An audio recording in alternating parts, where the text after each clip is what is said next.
আসসালামু আলাইকুম বন্ধুরা, আপনারা দেখছেন খান্ডের ব্লগ আর সাথে আছি আমি মোহাম্মদ আশরাফুল ইসলাম। শুরুতেই বলে রাখি, আমার পেজে যারা নতুন তারা অবশ্যই পেজটিকে ফলো এবং লাইক করবেন।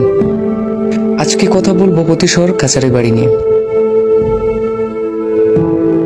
পতিশহর কাছারি বাড়ি নওগাঁ জেলায় আত্রাই উপজেলায় অবস্থিত।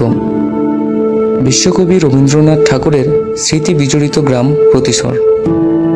এই কাছারি বাড়ি বাংলাদেশের অন্যতম একটি সংরক্ষিত পুরাকীর্তি, যার পাশে রয়েছে দেবেন্দ্র মঞ্চ ও রবীন্দ্র সরোবর।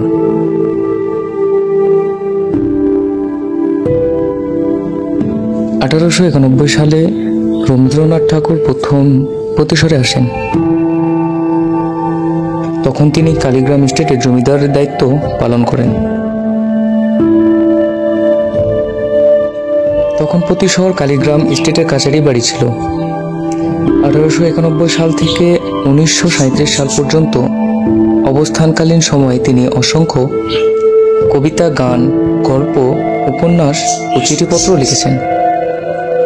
নওগাঁ জেলা শহর থেকে প্রায় 36 কিলোমিটার দক্ষিণে নাগর নদীর তীরে পতিশহর কাছারি বাড়ি অবস্থিত। ভিডিওটি ভালো লাগলে অবশ্যই শেয়ার করুন। ধন্যবাদ।